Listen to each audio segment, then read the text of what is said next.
السلام علیکم ورحمۃ اللہ وبرکاتہ۔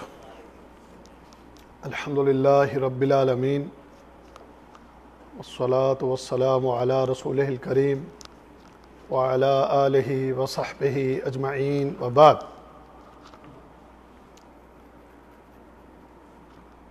اعوذ باللہ من الشیطان الرجیم۔ ما منعک ان تسجد لما خلقت بیدی، تجھے سجدہ کرنے سے کس چیز نے روکا جسے میں نے اپنے ہاتھوں سے پیدا کیا۔ اس آیت کا اصل میں تعلق ہمارے موضوع سے اس طرح ہے کہ ہم اللہ تعالیٰ کی صفات کے بارے میں اس میں پڑھ رہے ہیں، اور جو اللہ تعالیٰ کی ذات کے بارے میں چیزیں بیان ہوئی ہیں، اللہ کی ذات، اس کے نام، اس کے صفات، اس پر ہمارا مسلمانوں کا ایمان اور یقین ہے، اور جو لوگ اس کا انکار کرتے ہیں اس کے رد میں قرآن کی یہ آیات پیش کی جا رہی ہیں۔ اس آیت کے اندر اللہ تعالیٰ کے دونوں ہاتھوں کا بیان ہوا ہے کہ اللہ تعالیٰ کے دو ہاتھ ہیں، کیونکہ کچھ لوگ اللہ تعالیٰ کی ایسی جو صفات ہیں اس کا انکار کرتے ہیں۔ اللہ تعالیٰ کے ہاتھ، اللہ تعالیٰ کے پاؤں، اللہ کی آنکھیں، وہ وجود کا انکار کرتے ہیں، اس کے وجود کی جو صفات اور جو بھی باتیں قرآن و حدیث میں بیان ہوئی ہیں وہ اس کے منکر ہیں۔ تو ان کے رد میں قرآن کی یہ آیت کہ اس آیت میں اللہ تعالیٰ نے اپنے دونوں ہاتھوں کا تذکرہ کیا ہے، اور یہ بات ہوئی ہے اس وقت جب شیطان نے اللہ تعالیٰ کے سامنے انکار کر دیا کہ میں آدم علیہ السلام کو سجدہ نہیں کروں گا۔ آدم علیہ السلام کو سجدہ کرنے سے جب اس نے انکار کیا تو اللہ تعالیٰ نے اس موقع پر یہ بات ارشاد فرمائی تھی کہ ما منعک ان تسجد لما خلقت بیدی، تمہیں کس چیز نے روکا ہے اس بات سے کہ تم سجدہ کرو اسے کہ جسے میں نے اپنے دونوں ہاتھوں سے بنایا ہے۔ یعنی آدم علیہ السلام کی خلقت، آپ کی جو تخلیق ہوئی ہے، آپ کو جو پیدا کیا ہے اللہ تعالیٰ نے، تو اس کے بارے میں یہاں اللہ تعالیٰ نے یہ بات فرمائی کہ اسے میں نے اپنے دونوں ہاتھوں سے بنایا ہے، اور یہ تکریم ہے، یہ عزت ہے، یہ شرف ہے ایک انسان کا، آدم علیہ السلام کا۔ تو پھر اس شیطان نے یعنی ابلیس نے وہاں پر تکبر اور غرور کا اظہار کرتے ہوئے اس نے یہی کہا تھا نا کہ اے اللہ، یہ جو ہے خلقتنی من نار و خلقتہ من طین، مجھے تو نے آگ سے پیدا کیا ہے اور یہ مٹی سے پیدا کیا گیا ہے، تو میں اسے سجدہ کیوں کروں؟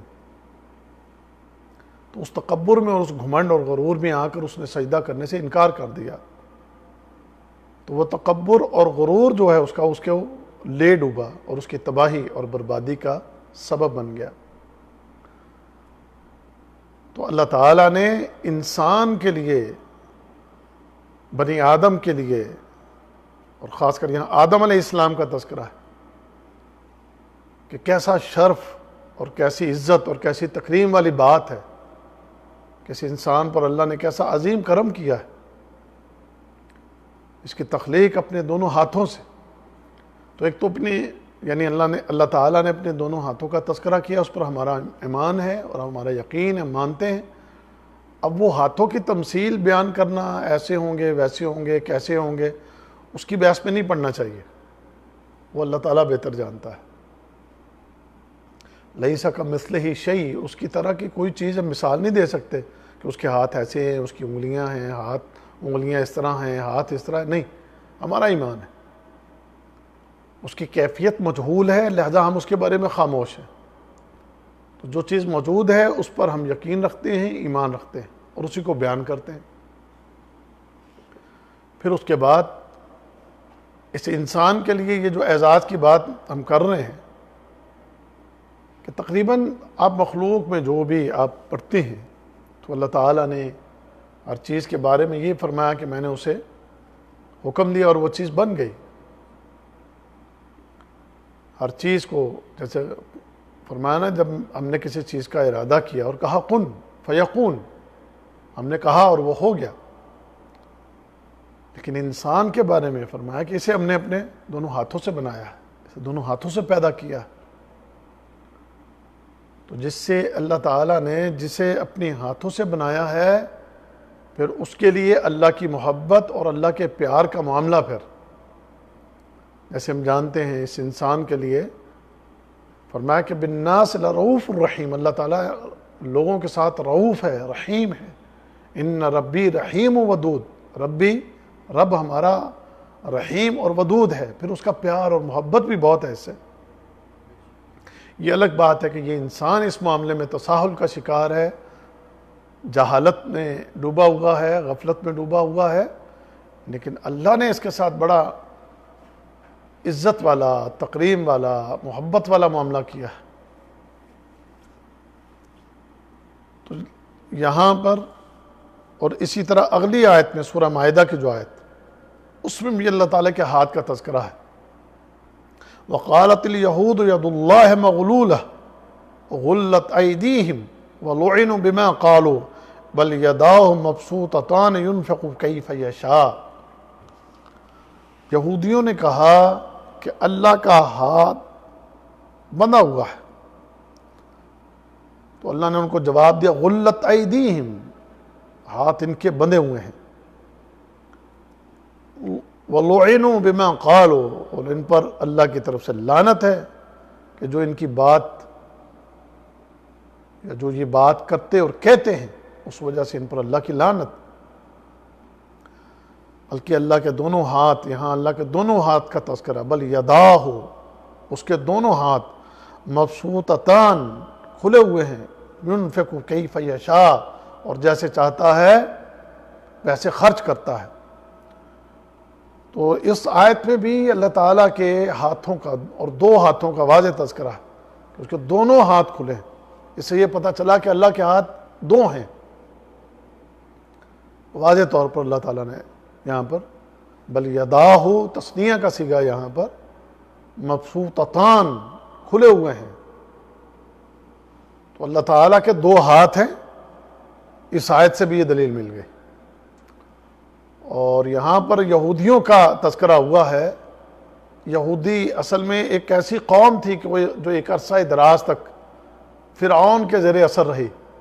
نفسیاتی مریض تھے تقریباً، یہ ذہنی مریض جیسے ہوتے ہیں، اس قسم کی یہ قوم تھی.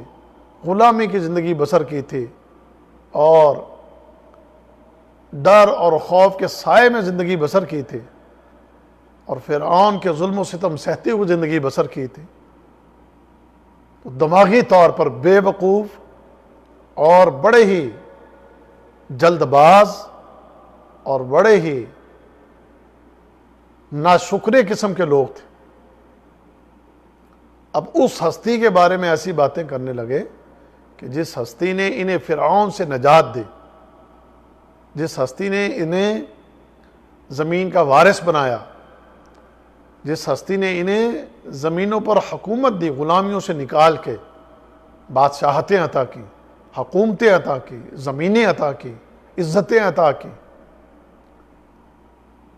لیکن ایسی بدبخت یہ قوم ہے، آج تک یہ موجود ہیں، یہ بنی اسرائیل. اور یہ حضرت عیسیٰ علیہ السلام ہی آ کر ان کا مکمل خاتمہ کریں گے. تب تک یہ بدبخت اس روئے زمین پر بوجھ ہیں اور موجود ہیں. یہ یہودی طرح طرح کے بہتان لگانے والے اور گھٹیا زبان استعمال کرنے والے اور خوفناک جملے ادا کرنے والے، ان یہودیوں کی یہ پرانی روش، پرانا ان کا طرز عمل. تو ان یہودیوں نے رب کائنات کے بارے میں یہ گھٹیا بات کہی. وہ تنگی آ گئی، پریشانی آ گئی، تو اللہ کے بارے میں کہنے لگ گئے کہ اللہ کے تو ہاتھ جو ہیں وہ بندھے ہوئے ہیں، تنگی کا شکار ہیں، اس لیے ہم تنگی کا شکار ہیں، اس لیے ہمارے ہاں تنگی ہے.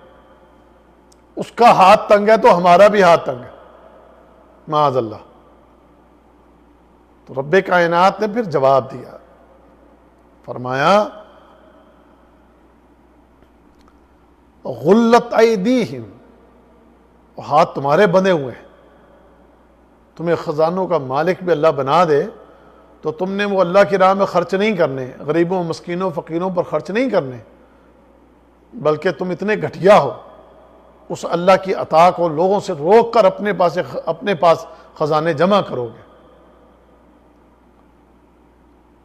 آج بھی یہودی دنیا کے امیر ترین لوگ آپ کو ان میں ملیں گے، لیکن بخیل اور بس اپنے پاس مال کے ڈھیر لگانے والے اور اپنی دولت کو بڑھانے کے چکر میں اور لوگوں پر خرچ نہ کرنے والے،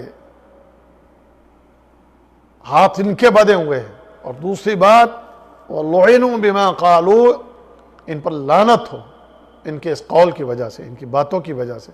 یہ لعنت کے مستحق اتنی بڑی ناشکری قوم ہے اور اتنے بڑے یہ کفر کرنے والے اور اتنے بڑے بدبخت ہیں کہ رب کائنات کو کس طریقے سے جو ہے وہ اس کی ذات کے بارے میں بات کر رہے ہیں اور کس انداز میں یہ جملے کہنے کی جرات کر رہے ہیں. تو اللہ تعالیٰ کے ہاتھ تو کھلے ہوئے ہیں، کب سے کائنات بنی ہوئی ہے وہ خرچ کر رہا ہے اور جیسے چاہ رہا ہے خرچ کر رہا ہے. جس پر چاہتا ہے رزق کے دروازے کھول دیتا ہے اور جس پر چاہتا ہے حکمت کے تحت تنگ کر دیتا ہے. اور اس کے یہ تمام کے تمام فیصلے اور وہ تمام کے تمام اس کے یہ معاملات حق پر مبنی ہیں، عدل پر مبنی ہیں اور خیر پر مبنی ہیں. ہم اس کا اقرار کرتے ہیں اور ہم اس کو قبول کرتے ہیں. ہم اپنے خالق، اپنے مالک اور اپنے رب کے ہر فیصلے کے سامنے اپنی گردن کو جھکاتے ہیں. وہ دے تو الحمدللہ نحمدہ و نشکر، اور اگر وہ روک لے تو نصبر، اس کے اوپر ہماری زبانیں اس کے لیے شکر کے کلمات اور اس کی تسبیح اور اس کی حمد و ثنا اور اس کی تعریفیں بیان کرتی ہیں ہماری زبان انشاءاللہ. اور اللہ اسی پر ہمیں استقامت دے اور اسی پر ہمیں موت دے اور اسی پر ہمیں اللہ اٹھائے کہ ہماری زبانوں پر ہر حال میں اس کے شکر کے ترانے ہوں، ہر حال میں ہم اس کا شکر کرنے والے اور اس کے فیصلوں کو قبول کرنے والے اور یہ اعلان کرنے والے کہ رضیت باللہ ربا وبالاسلام دینا وبمحمد صلی اللہ علیہ وسلم نبیا. سمجھ گئے؟ رضینا باللہ ربا وبالاسلام دینا وبمحمد صلی اللہ علیہ وسلم نبیا. ہم راضی ہیں اپنے رب پر، دیتا ہے تو الحمدللہ وسعت برکت خیر آئے. ہم طلبگار ہیں، محتاج ہیں، فقیر ہیں اس کے در کے. وہ دیتا ہے، دروازے کھولتا ہے رحمت کے، رزق کے. تو ہماری زبانیں اس کا شکر ادا کرتی ہیں اور ہماری پیشانیاں اس کے سامنے سجدے کرتی ہیں انشاءاللہ. اور اگر وہ روک لے اور روکتا ہے، تنگ دستی ہو، پریشانیاں ہوں، تو اس پر ہمیں صبر کرنا ہے اور صبر کرتے ہوئے بھی الحمدللہ کہنا ہے. الحمدللہ علی کل حال. کیونکہ ہم جانتے ہیں کہ ہمارے رب کے پاس جتنے خزانے ہیں، جتنی وسعتوں اور برکتوں والے ہیں کہ روز اول سے وہ خرچ کر رہا ہے اور قیامت تک وہ خرچ کرتا رہے گا. اس کے خزانوں میں کبھی کمی نہیں آئی، نہ آئے گی. کتنی مخلوق ہے جو اس کے خزانوں سے رزق لے رہی ہے، صرف انسان ہی نہیں، دریاؤں سمندروں کی مخلوق، جنگلوں کی مخلوق، فضاؤں کی مخلوق، وادیوں کی مخلوق، پہاڑوں کی مخلوق، زمینوں کی مخلوق. ہر مخلوق وافر مقدار میں رزق پا رہی ہے، کھا رہی ہے، لیکن اس کے خزانے میں کوئی کمی نہیں آئی. نبی کریم صلی اللہ علیہ وسلم نے فرمایا نا، سارے لوگ، ساری مخلوق ایک جگہ جمع ہو جائے اور مانگنے لگ جائیں، اللہ اتنا دے دے جتنا وہ مانگ رہے ہیں یا اس سے بھی زیادہ دے دے، دگنا دے دے. تو اللہ کے خزانے میں تو اتنی بھی کمی نہیں آئے گی کہ تم سمندر کے اندر انگلی ڈبو کے نکال لو تو سمندر کو کوئی فرق نہیں پڑنے لگا. تو ایسے اللہ کے خزانوں کو کوئی فرق نہ پڑا ہے نہ پڑے گا. للہ خزائن السماوات والارض، زمین و آسمان کے سارے خزانے اس کے پاس ہیں، اور وہ خرچ کر رہا ہے، چل رہا ہے یہ سلسلہ. تمہاری زمینیں تھکی نہیں ہیں، نکل رہے ہیں، غلے نکل رہے ہیں، اناج نکل رہے ہیں، پہلے سے زیادہ نکل رہے ہیں. اگر کہیں تنگی آتی ہے، قحط سالی آتی ہے، خشک سالی آتی ہے، یا کوئی رزق کی تنگی آتی ہے، تو وہ سب اس کی حکمت کے تحت ہے، کوئی کمی نہیں ہوئی وہاں پر. بطور آزمائش یا بطور سزا، دو چیزوں میں سے کوئی ایک چیز ہوتی ہے جس کی وجہ سے وہ روک لیتا ہے. سزا دینا ہوتی ہے، آزمائش کرنا ہوتی ہے، یا بندے کو کہ بندہ کو غلط کاموں کی طرف جا رہا ہوتا ہے ادھر سے روکنا ہوتا ہے، ورنہ اس کے یہاں کوئی کمی نہیں. بارشیں برس رہی ہیں، کھیتیاں اگ رہی ہیں، ہوائیں چل رہی ہیں، روشنیاں تمہیں مل رہی ہیں، تمہاری ایک ایک ضرورت وہ پوری ہو رہی ہے، زمینوں سے پانی نکل رہا ہے، تمہاری پیاس بجھ رہی ہے، تمہاری بھوک مٹ رہی ہے، پہننے کو تمہیں کپڑے مل رہے ہیں. یہ سب خزانوں میں سے آ رہا ہے، اس کے خزانوں میں سے تمہیں مل رہا ہے.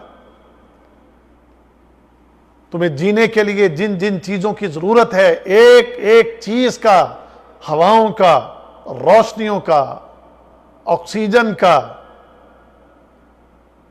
کون کون سی چیز ہے جس کو تم گنو گے کہ اس کے خزانے ہیں، وہ سب تمہیں دے رہا ہے اور مفت میں دے رہا ہے.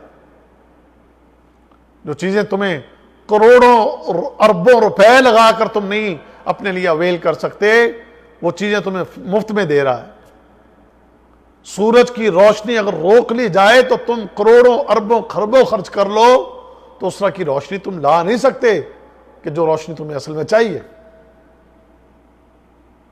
یہاں پر اکثر ایک بات، اور خاص کر ان ملکوں میں کہ جن ملکوں کے اندر سورج ایک عرصہ نہیں نکلتا، اور یہاں کی بات میں نے کی ان لوگوں کے لیے کہ جو زیادہ تر آفیسز کے اندر رہتے ہیں، گھروں میں زیادہ رہتے ہیں، ایئر کنڈیشنز میں زیادہ تر رہتے ہیں، ان کو ایک بڑی بیماری اکثر لگ جاتی ہے.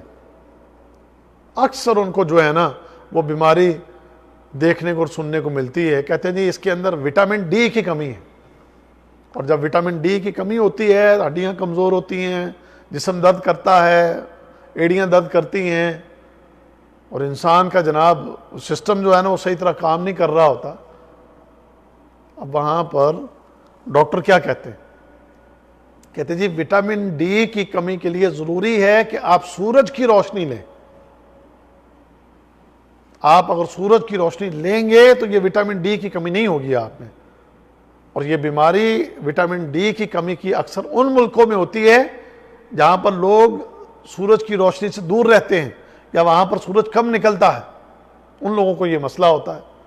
اب یہ آپ ہزار واٹ کے بلب لگا کے روشنیاں پیدا کر لو، لیکن یہ روشنی آپ کے جسم میں وہ وٹامنز پیدا نہیں کرے گی کہ جو وٹامنز آپ کے اندر سورج کی وجہ سے پیدا ہوتے ہیں، سورج کے ذریعے پیدا ہوتے ہیں، سورج کی روشنی کے ذریعے پیدا ہوتے ہیں.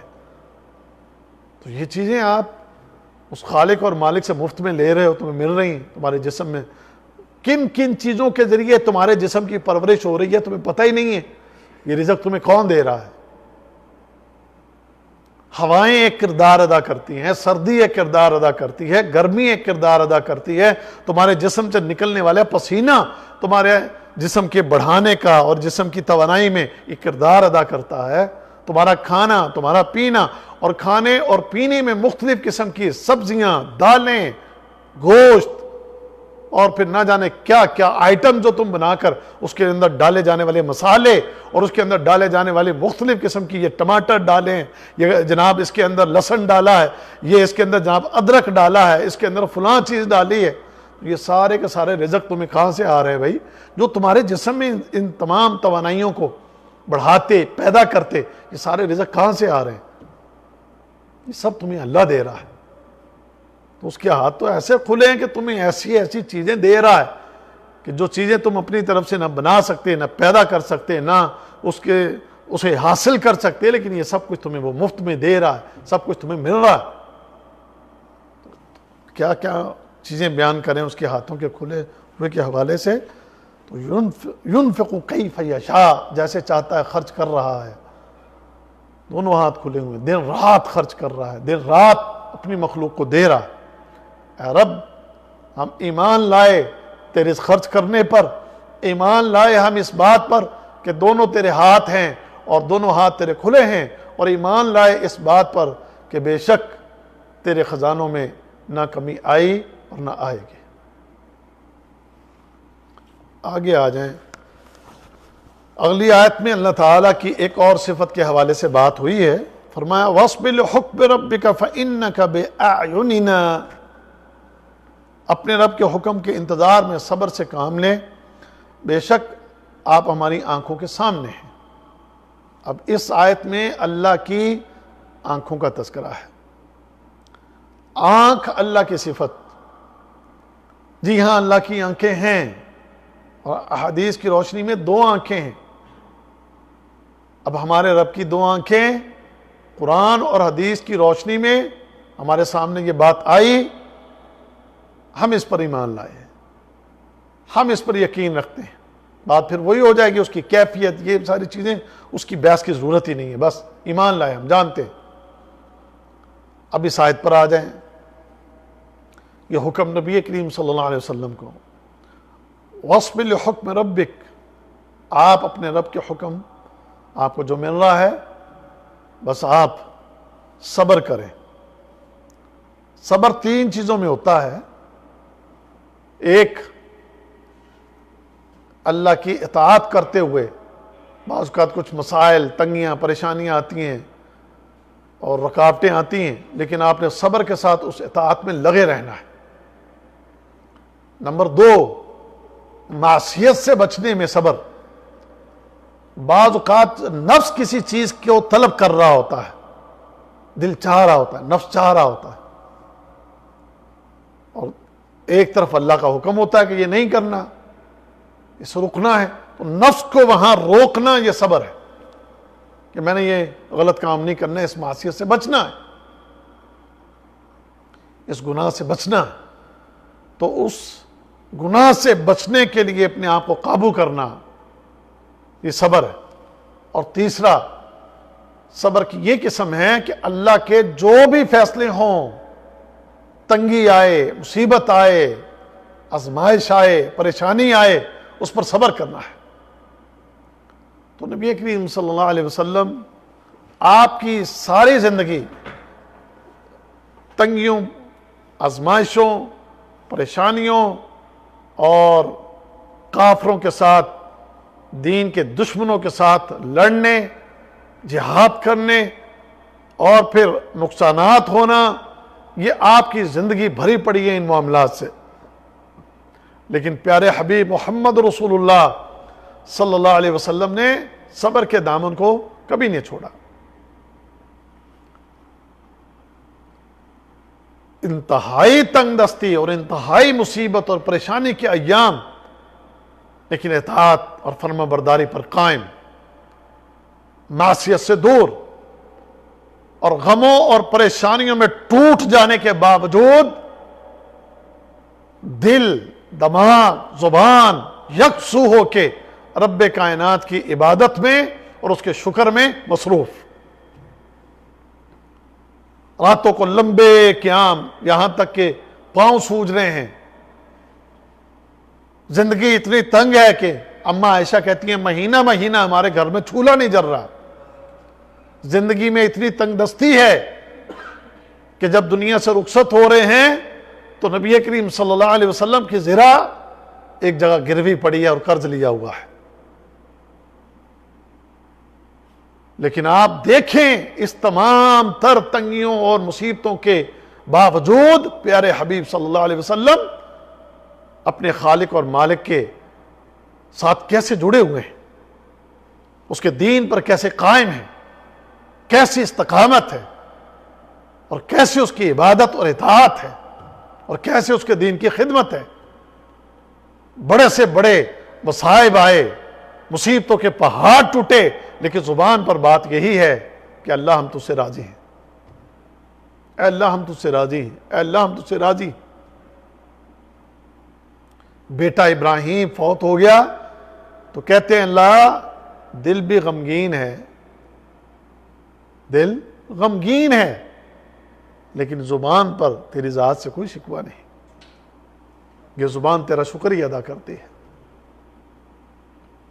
آپ کی زندگی میں آپ کے ساتھ کیا کچھ نہیں ظالموں اور کافروں نے کیا، آپ کو اپنے گھر سے نکلنے پر مجبور کر دیا، آپ کی بیٹیوں کو طلاق دلوائی گئی، آپ کو لہولہان کیا گیا، آپ کے دانت مبارک شہید کیے گئے، 3 سال تک شیب ابی طالب گھاٹی کے اندر محصور کر دیا گیا، آپ کے ساتھیوں کو شہید کر دیا گیا، کیا کیا تکلیفیں اور اذیتیں بیان کریں، لیکن تمام ان حالات میں صبر۔ اور ایک بڑی تسلی کی بات اس آیت میں، فَإِنَّكَ بِأَعْيُنِنَا، اے نبی صلی اللہ علیہ وسلم یہ مت سمجھیں کہ آپ اللہ کی نظر سے دور ہیں۔ اس میں 2 چیزیں ہیں، ایک تو یہ اس طرح کا اظہار یہ بندے کو بڑی تسلی دیتا ہے کہ ایک اتنی بڑی ہستی کی طرف سے یہ پیغام جو کائنات کا خالق اور مالک ہے وہ یہ تسلی دے رہا ہے، اس کی طرف سے یہ تسلی کہ میں اس کی آنکھوں کے سامنے ہوں، ایک بات۔ اور دوسری بات کہ جب یہ بندے کو پتا ہو کہ میں شہنشاہ عالم کائنات کے شہنشاہ کی آنکھوں کے سامنے ہوں تو وہ مجھے ضائع نہیں کرے گا، ضائع نہیں ہونے دے گا۔ یہ سب کچھ اگر ہو رہا ہے تو یہ سب وقتی ہے اور اس میں اس کی حکمت ہے، اور آخری نتیجہ وہ میرے حق میں ہوگا کیونکہ میں اس کی نظروں کے سامنے ہوں۔ تو اس میں یہ تسلی والا اللہ کی طرف سے پیغام، حوصلہ دینے والا پیغام کہ محمد صلی اللہ علیہ وسلم بس آپ نے صبر کرتے رہنا ہے، باقی آپ میری آنکھوں کے سامنے جتنا کچھ لکھا گیا ہے اتنا ہی ہوگا، اس سے آگے کچھ بھی نہیں ہو سکے گا، اس سے آگے کچھ بھی نہیں ہو سکے گا۔ اور آپ ہمارے خاص ہیں، آپ ہمارے مقرب ہیں، آپ کا اور ہمارا جو تعلق ہے اس تعلق میں آپ کے لیے الحمدللہ کوئی کمی نہیں ہے۔ تو لہذا یہاں پر یہ چیز اس آیت میں، اگلی 2 آیتیں ہیں، ان دونوں آیتوں کے اندر بھی اللہ تعالیٰ کی آنکھ کا تذکرہ ہے۔ وَحَمَلْنَا عَلَى ذَاتِ أَلْوَاحٍ وَدُسُرٍ تَجْرِي بِأَعْيُنِنَا جَزَاءً لِمَنْ كَانَ كُفِرٍ، ہم نے اسے تختوں اور کیلوں والی کشتی پر سوار کر لیا جو ہماری آنکھوں کے سامنے چل رہی تھی، بدلہ اس کی طرف سے جس کا کفر کیا گیا تھا۔ یہ نوح علیہ السلام کے بارے میں بات ہوئی ہے کہ جب قوم نوح پر عذاب آیا تھا تو قوم نوح پر عذاب آنے سے پہلے نوح علیہ السلام کو اللہ تعالیٰ نے حکم دے دیا تھا کہ آپ ایک کشتی بنا لیں جو کیلوں اور یعنی تختوں کو جوڑنے کے لیے کیل استعمال کر کے کشتی جو ہے وہ بنائی جائے۔ ایک عام تختوں والی کشتی، کیل ٹھونک کے کشتی تیار کر لی گئی۔ کہاں پر کشتی تیار ہو گئی ہے؟ خشکی پر، کوئی دور دور تک جناب نہ کوئی نہر، نہ کوئی پانی، نہ کوئی دریا، نہ کوئی سمندر، کشتی تیار ہو گئی۔ یہ کس لیے تیار ہوئی؟ اس وقت کے لوگ بڑے تعجب بھی کر رہے تھے۔ اب یہ کشتی تیار ہو گئی، آسمان سے حکم آ گیا،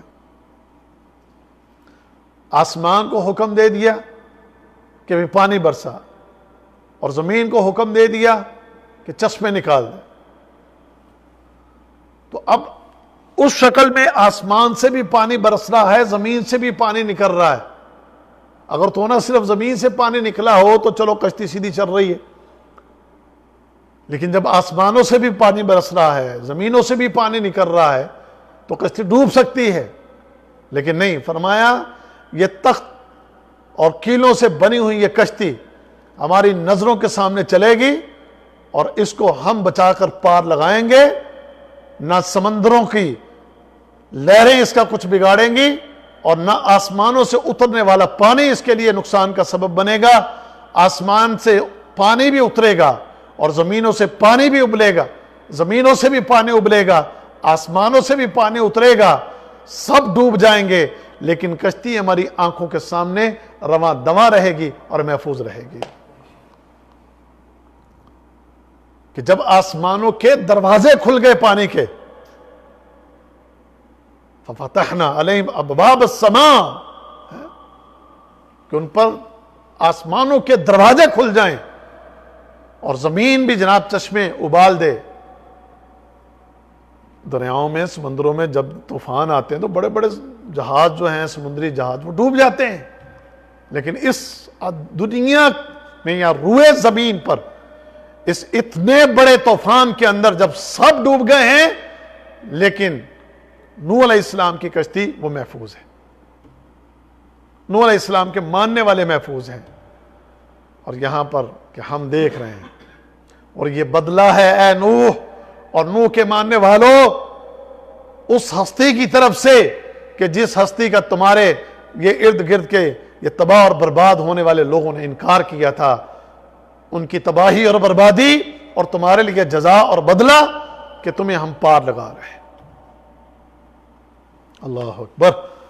اگلی آیت میں بھی اللہ کی آنکھ، وَأَلْقَيْتُ عَلَيْكَ مَحَبَّةً مِّنِّي وَلِتُصْنَعَ عَلَىٰ عَيْنِي، اور میں نے اپنی طرف سے خاص محبت اور مقبولیت تجھ پر ڈال دی تاکہ تیری پرورش میری آنکھوں کے سامنے کی جائے۔ اللہ اکبر کبیرہ۔ یہ بھی آنکھ اللہ تعالیٰ کا دیکھنا، اور یہ اصل واقعہ حضرت موسیٰ علیہ السلام کا ہے کہ جب موسیٰ علیہ السلام کو ان کی والدہ نے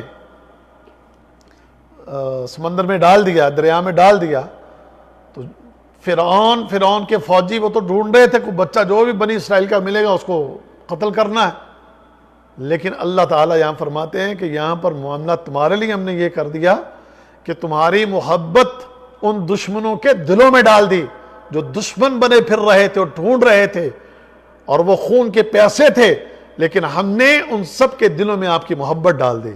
وہ نکال کر محل میں لے آئے، سب سے پہلی محبت جو پیدا ہوئی فرعون کی بیوی کے دل میں پیدا ہوئی، اور اس نے کہا کہ اس بچے کو قتل نہ کیا جائے، ہم اس کی پرورش کریں گے، تو دیکھنا جب ہم اس کی پرورش کریں گے تو یہ ہمارا فرمان بردار ہوگا، تابعدار ہوگا۔ تو اب یہ بات جب اس نے کہی فرعون کی بیوی نے، تو فرعون اور فوجی اور جو بھی جان کے دشمن تھے اور خون کے پیاسے تھے، انہوں نے بھی اس بات کو قبول کر لیا، لہذا دلوں پر اصل قبضے تو میرے رب کے ہیں۔ اس نے پھر ان کے دلوں میں وہ محبت ڈال دی، اور نتیجہ جو نکلا آپ جانتے ہیں کہ فرعون کے محل کے اندر ہی موسیٰ علیہ السلام جوان ہو رہے ہیں، اور یہ محبت ڈالنے والا اللہ ہے۔ اور یہاں پر جو بات ہے موضوع کے اعتبار سے کہ آپ ہماری آنکھوں کے سامنے ہیں، اور ہماری آنکھوں کے سامنے ہی آپ نے پرورش پائی۔ کیوں؟ کیونکہ جس پر اللہ کی خاص نظر ہو، خاص اللہ تعالیٰ کا دیکھنا ہو، تو کائنات ساری مل کے بھی اگر اس کا کچھ بگاڑنا چاہے تو کوئی اس کا کچھ بھی نہیں بگاڑ سکتا۔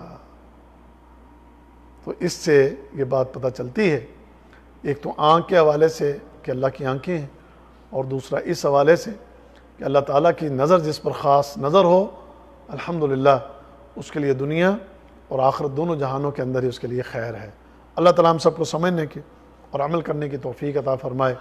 اللہ تعالیٰ ہم سب مسلمانوں کی اصلاح فرمائے، اور ہمیں بھی اللہ تعالیٰ اپنی خاص نظر سے نواز دے اور اپنے خاص کرم سے نواز دے۔ بے شک ہم بھی اس کی نظروں میں ہیں، بس وہ خاص نظر ہم پر بھی کر دے مولا کہ جو تو اپنے خاص بندوں پر کرتا ہے۔ ہماری حفاظت فرما، دنیا کے ہر فتنے اور شر سے، مصیبتوں پریشانیوں سے یا اللہ ہمیں نکال لے، دنیا اور آخرت کی خیر، بھلائیاں، عزتیں، خوشیاں، امن اور سکون عطا کر دے۔ آخر دعوانا ان الحمدللہ رب العالمین۔ سبحانک اللہم و بحمدک، اشہد ان لا الہ الا انت، استغفرک و اتوب الیک۔